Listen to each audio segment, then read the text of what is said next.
Thank you, Richie. Great to be with you guys. So, you're all in the field of marketing. Well, I'm also involved in marketing. I'm going to market a thing for you guys today that you're all already kind of involved in. It's called life, yeah?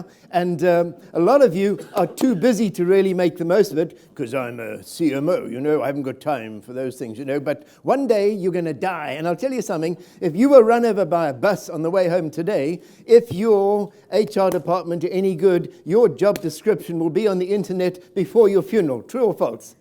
Is that right? Yeah.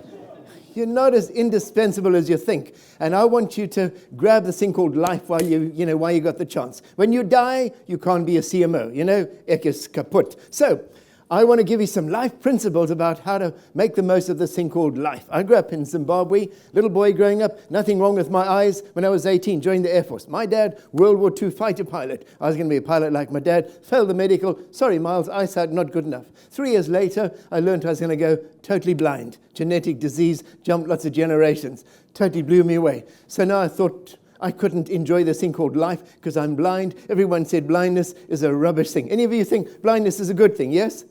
Yeah, well, as I look at you, I'm in total darkness, and yet I've never been as happy or fulfilled or contented as I am today. So that's just something for you guys to think about. Quality of life isn't based on what happens to you, but it's what you do with it. So my life until the age of 50, I had a victim mentality. I was waiting to get my eyesight back. So I wasted a lot of years of my life.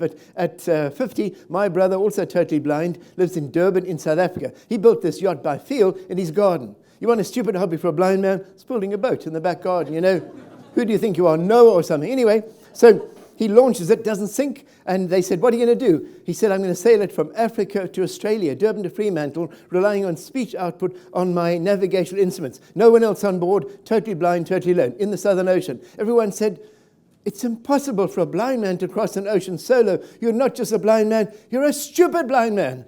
But my brother said, no, not impossible, just never been done before. Many things in your life, not impossible, you just haven't done them yet.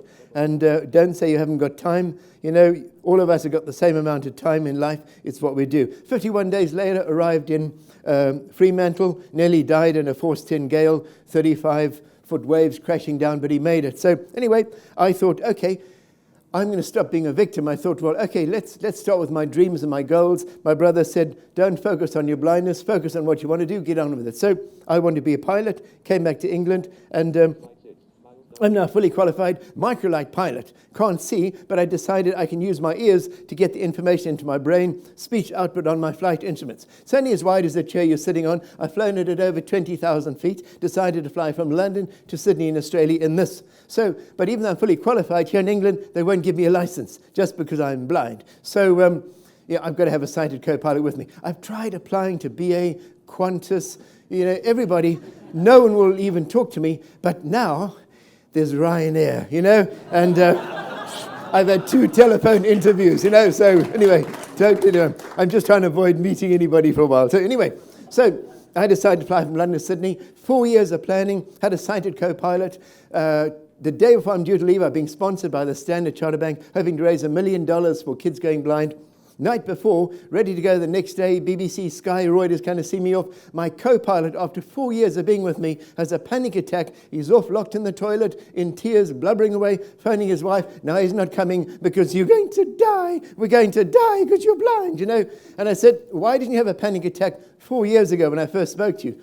Didn't know. Totally true. So I'm on my phone, 10 o'clock at night, trying to find someone willing to fly all the way to Australia, leaving 9 o'clock the next morning in a microlight with a blind pilot. And this chap said yes. He's a farmer. I woke him up 11 o'clock, and he said yes. He got sort of talked into a bit. Anyway, it was a lot of fun. So he was the one who came with me.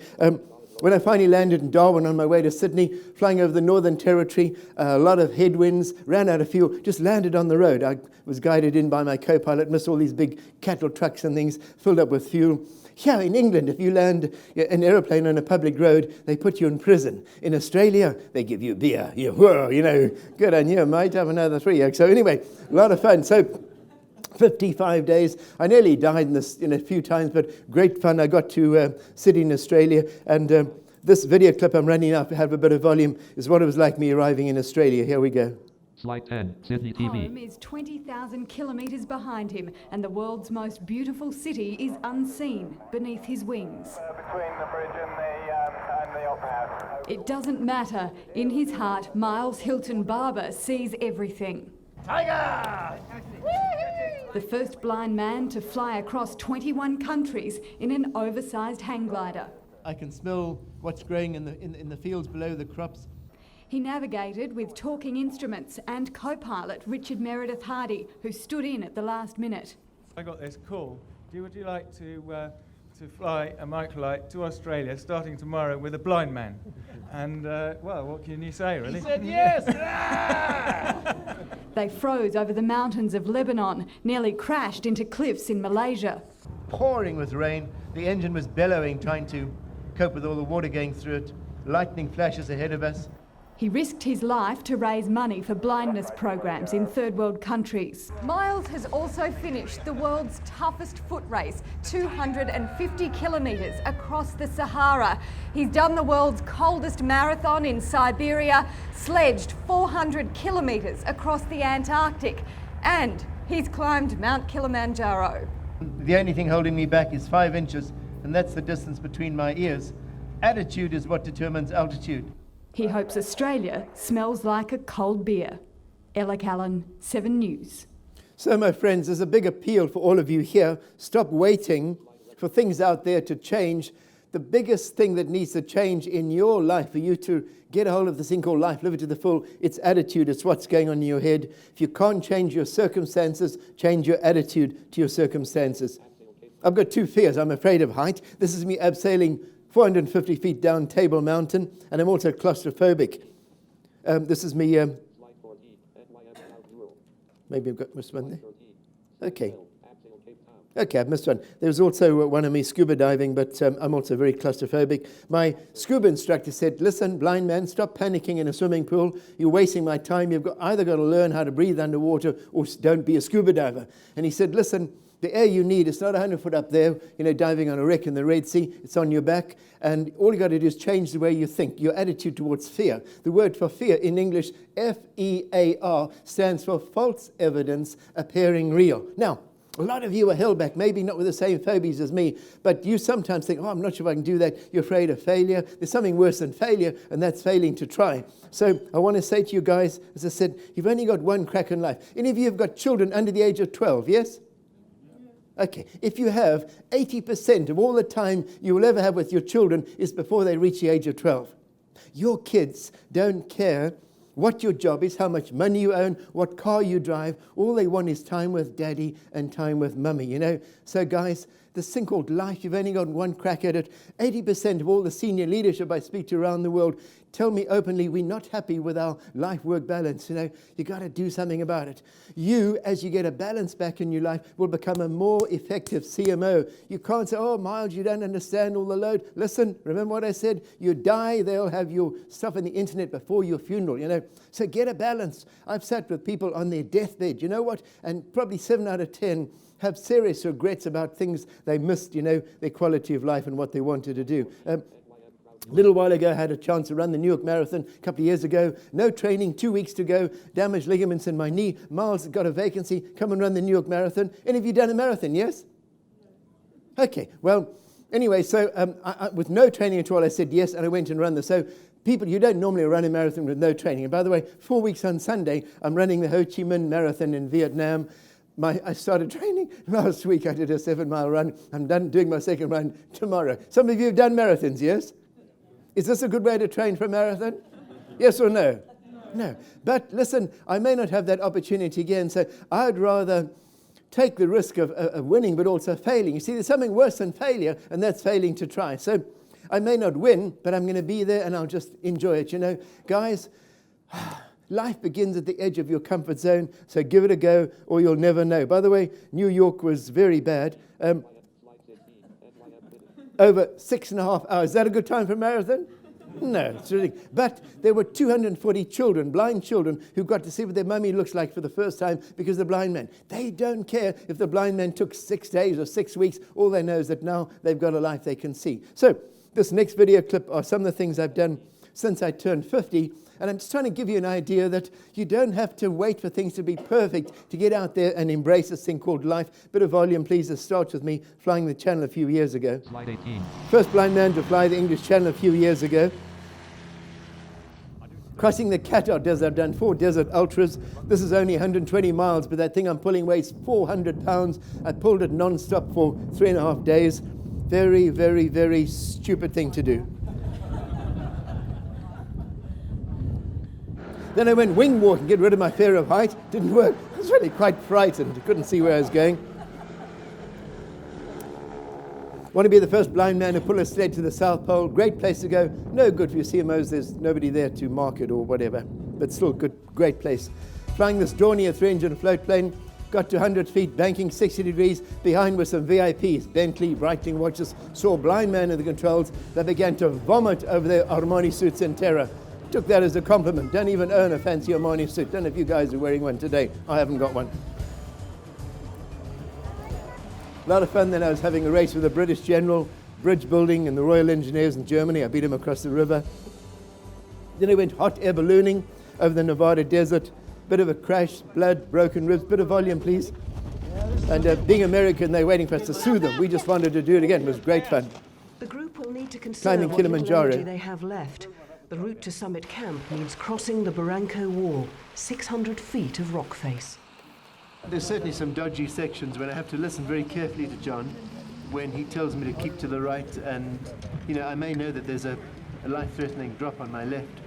It's quite hard always to listen to the information when you're tired and you just want to get there. So we go through some dodgy places, but it's again me just utterly trusting John. I know that he's giving me good information, and I've just got to go with it and believe that I'm safe with him. Malaysian Grand Prix circuit, held a lap record for a blind driver.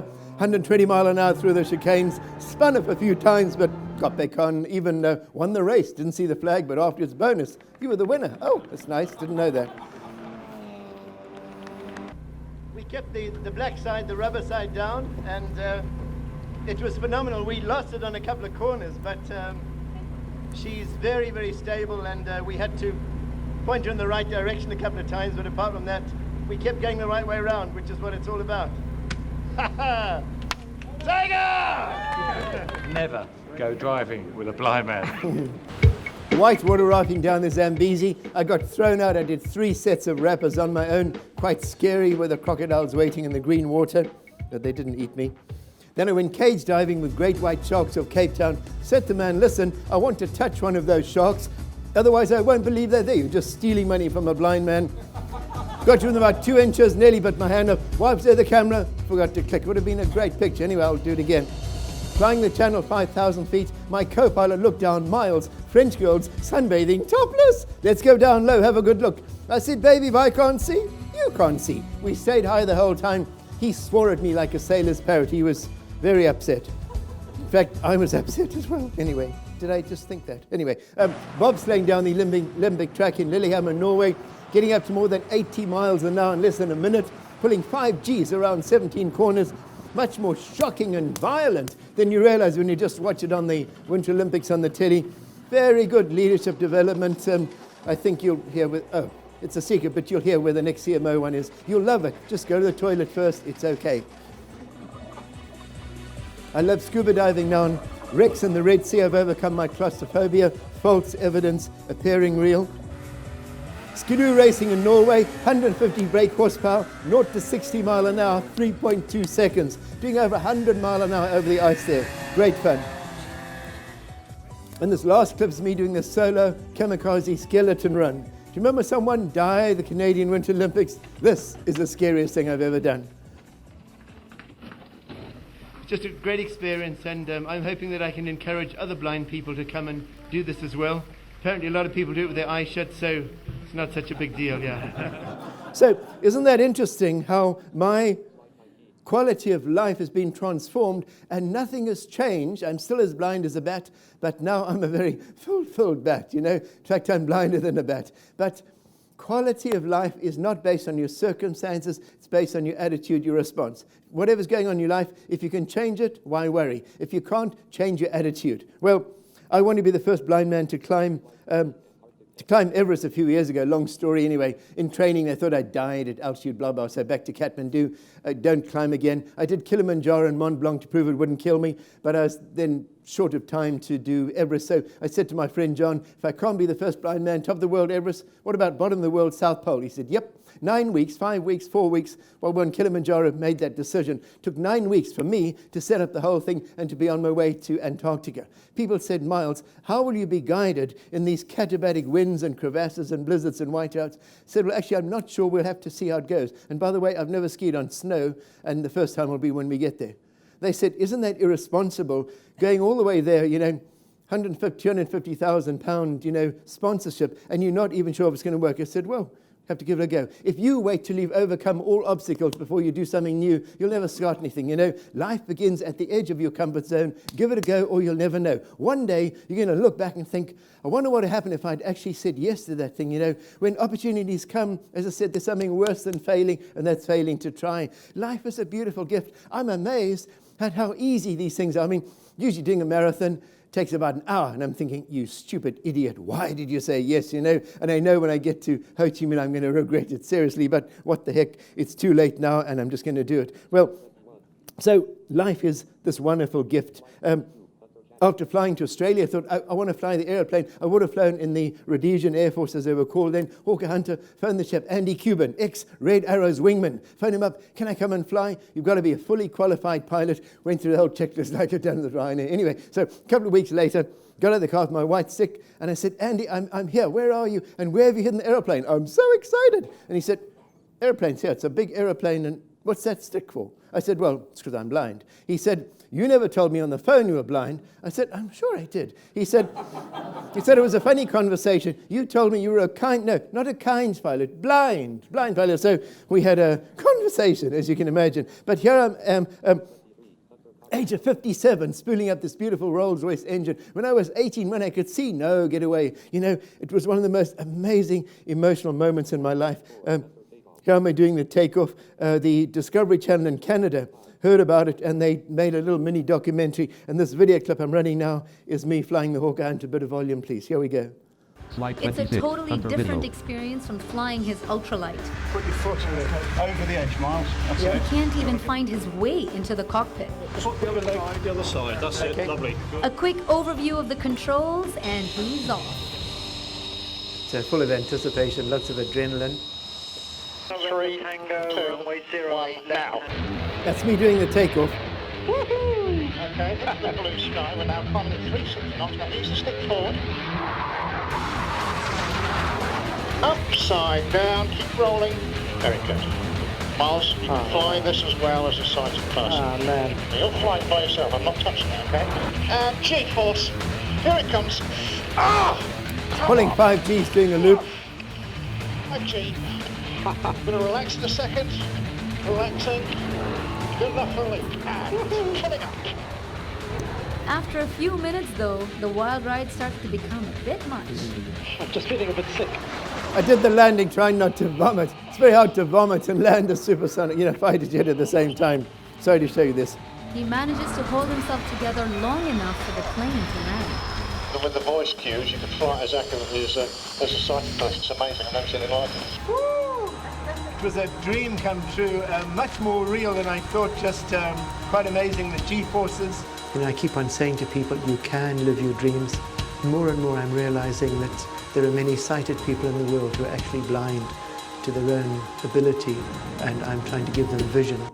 I'm always trying to do something more. If I can do this, what about that? So I thought if I can go in a fighter jet, what about going supersonic? This is an English Electric Lightning, place called Thunder City, Cape Town. This baby is about 30% more powerful than those F-14s you see in Top Gun. Have you people seen the film Top Gun, yes?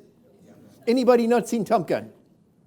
If you haven't seen Top Gun, I don't know how you got into this room. You shouldn't even be here, I mean, what a serious lack in basic education, what can you market if you haven't seen Top Gun? Anyway, I've listened to it about 30 times, my favorites. And by the way, I'm a lot taller than Tom, if you haven't noticed. Anyway, so I don't normally wear dark glasses, but I had to borrow some because I had the same TV crew from Canada, Discovery Channel, and I was asking where the cameras were, and I was practicing whipping the glasses up, giving the evil eye to the camera like Tom does when he'd fall if they go. Anyway, blah, blah. And as you see, I'm taller than Tom. Anyway, so here I'm climbing up into the cockpit. Very small little claustrophobic cockpit, but a lot of fun.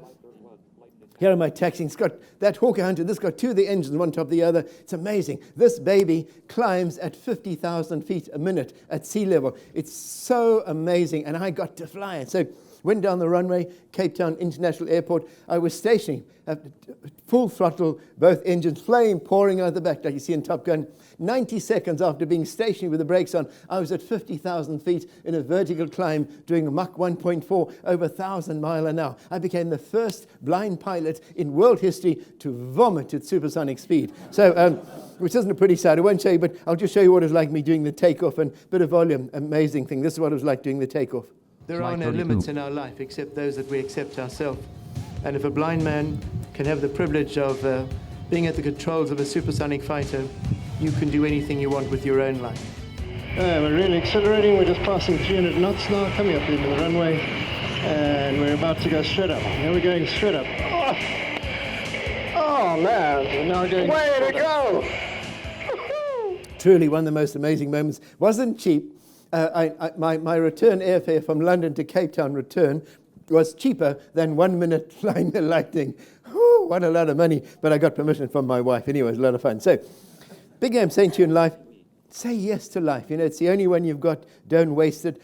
I've also learned the importance about persevering. Don't give up when things go wrong. Often in your job, you know, if things go wrong, you know, often you blame yourself or blame others around you. But you know, life, there's a lot of custard pies, and often the wheels fall off, and all you got to do is your best and, you know, find a way around it. And I've learned, you know, if things go wrong, learn the lessons, move on, leave the emotions, and get on, you know. By the way, if you've got things in your past life, people have done bad things to you, or vice versa, whatever. Unforgiveness is like you drinking poison and expecting the other person to die. And forgiveness is a gift you give yourself, not the other person. Why am I talking about personal life? You think your personal life doesn't impact who you are as a CMO. Massive impact. If you think your personal life doesn't impact your business life, ask Tiger Woods. He'll tell you, you know, 3 o'clock in the morning with his wife smashing through his windscreen. Anyway, so that's another story.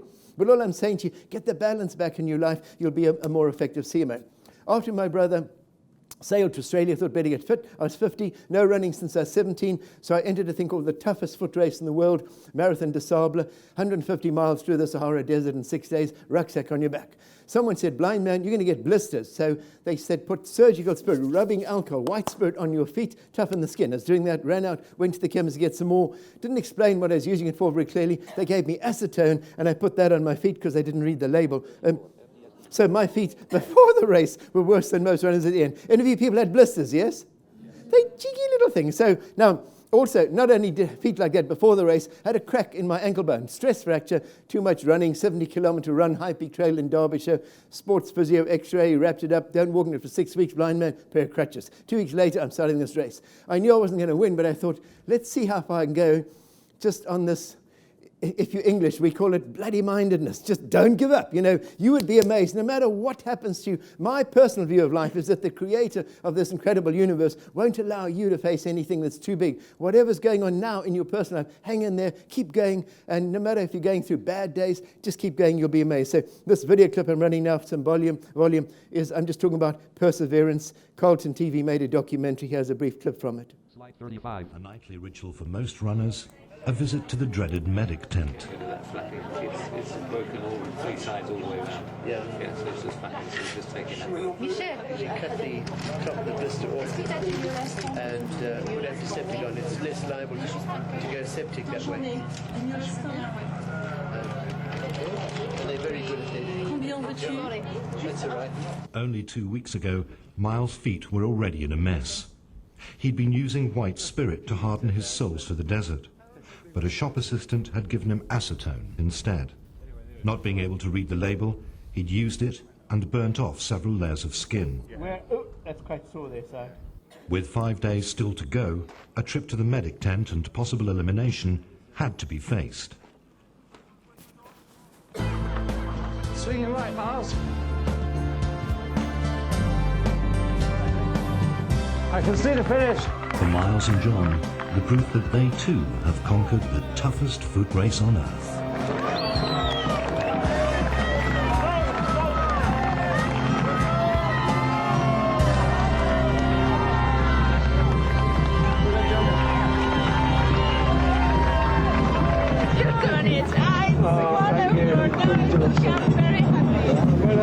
It's good to be here. You got your medal? I got it. Very heavy. We don't have to run with it, I hope.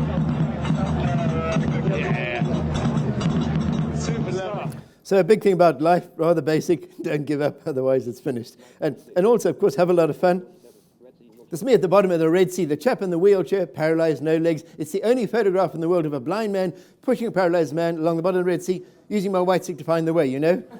Why do we do it? We did it for fun. And all of you got a card on the table with that photograph. Take it away. Why do we do it? Just for a laugh, you know. Didn't you damage the wheelchair? No, of course not. We destroyed the wheelchair. I mean, salt and sand, but, you know, made a great picture. People think disability lowers your quality of life. Here's two people with obvious disabilities, blind as a bat, paralyzed, no legs, having a time of their life. You know, it's not what happens to you in life, it's what you do with what happens to you in life, and that's where the quality comes from in life. I've also learned the importance of, I guess, working together, teamwork. I took part in a race through the Panama Canal from the Atlantic to the Pacific Ocean. These were the big enemies. They used to come and swamp us.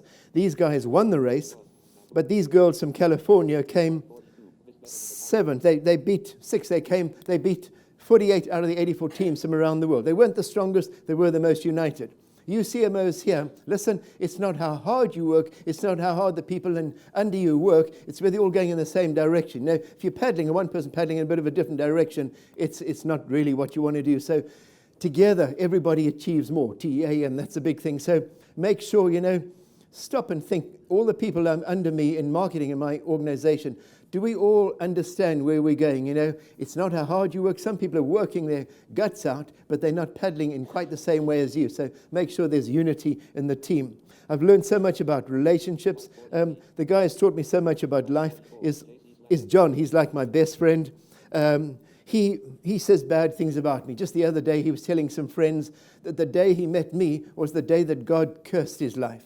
I mean, that's not nice, is it? And it's only because we've nearly died a few times and he blames me. I mean, get a sense of perspective, a sense of humor. So anyway, the sad thing, he doesn't look like this. He's very, very ugly. You know, when he was born, his mum was in labor for a long time. So I've had to use like Photoshop, make him look a bit better. Sometimes he's Brad Pitt. Anyway, I'll change it. But so very hard time. Mum in labor over 20 hours. Out he came.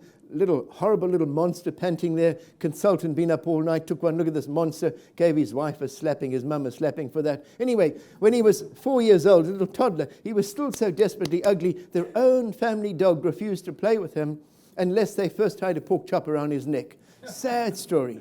My theory is that when he fell out of the ugly tree, he hit all the branches on the way down, you know. But you know what I've learned? Even ugly people can be part of a team. So you people, if some of the people you work in your organization are not as good looking as you, don't reject them. They're still valuable. Not frontline marketing. I mean, that's stupid, you know. But, you know, accounts, maybe move into accounts or something, or they can do research in the background. Just be wise, you know. But John, even though he's ugly, he's wise. He says, Miles, never judge another man or woman until you walked in their shoes for at least 1 mile. That way, when you do judge them, you're 1 mile away and you've got these shoes, you know. And also, he says, because of the economy, if you have to borrow money from a pessimist. They won't expect to get it back again. So anyway, but even though John is so ugly, he's the real hero, not me. Going around the Malaysian Grand Prix circuit, if I don't listen to the numbers he's shouting at me, we actually die. So big thing with you guys, remember the importance of, I suppose, trust. You know, you guys, you want to build marketing in your particular company. You can't trust and work well with a person you don't even know. Fingertips are the strengths in my life. Valleys in between are my weaknesses. Here's me, here's John. We don't fight who's better at this. We use our strengths to cover each other's weaknesses, and that's where team comes from. You guys have all got strengths and weaknesses. You think you haven't got any weaknesses? Ask your team. You know, sit down. You'll probably be there all day, you know. But that's why you've got a team so you can work together. So John is absolute wonderful mucker. Something I've learnt in life, there's nothing more important in life than people and relationships. As I said, I've sat with a number of people as they were dying. Why is it that on your deathbed, you don't talk about possessions or money? You talk about people. People look back. You talk about your kids, your parents, messed up relationships, good relationships. So don't wait for the end of your life, your deathbed, to realize there's nothing more important in life than people. You guys want to build your industry, build your marketing. It's all to do with caring for the people around you. And John has been such a good person. He's taught me so much. Antarctica, want to be the first blind man to pull a sled to the South Pole. We were traveling fast. It was about 1,200 kilometers, by the way. We were traveling faster to the South Pole than any other expedition, despite having a blind man who couldn't see where he's going, who'd never skied on snow before. But after 37 days, frostbite in my fingertips, a circulation problem I didn't know I had. If I carried on to the pole, I would have lost my fingers. So they wouldn't allow me to carry on. Had to fly all the way back to the UK for treatment.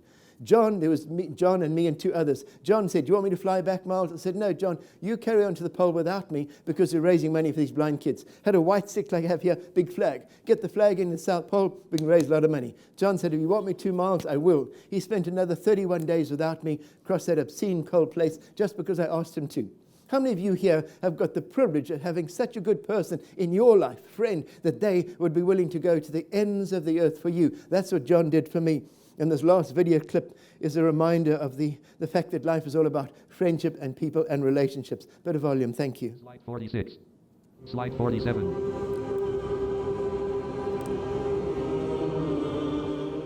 We've got a crevassed area to start with, I understand. We'll be on skis most of the time and using ski poles to help us with our pace, etc.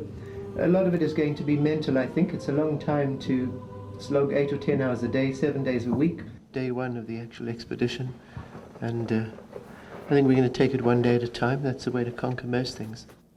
I think we now know how enormous this task is, and it's obscene, really.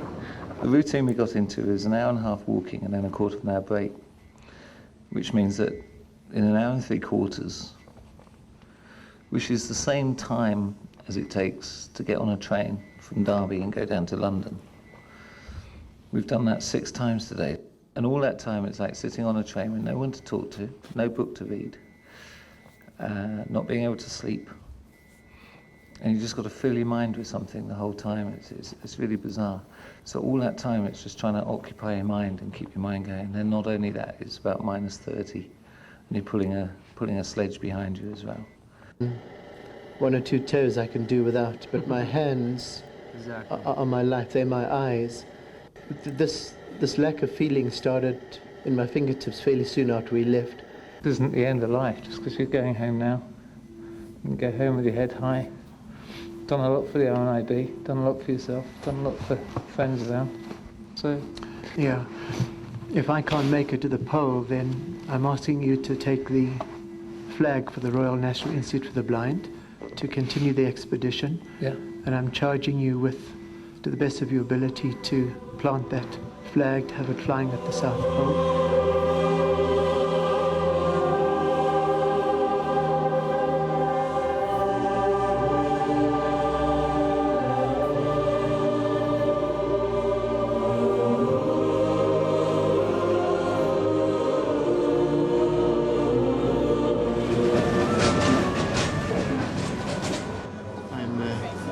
Very excited about seeing him again here. Who's this thing?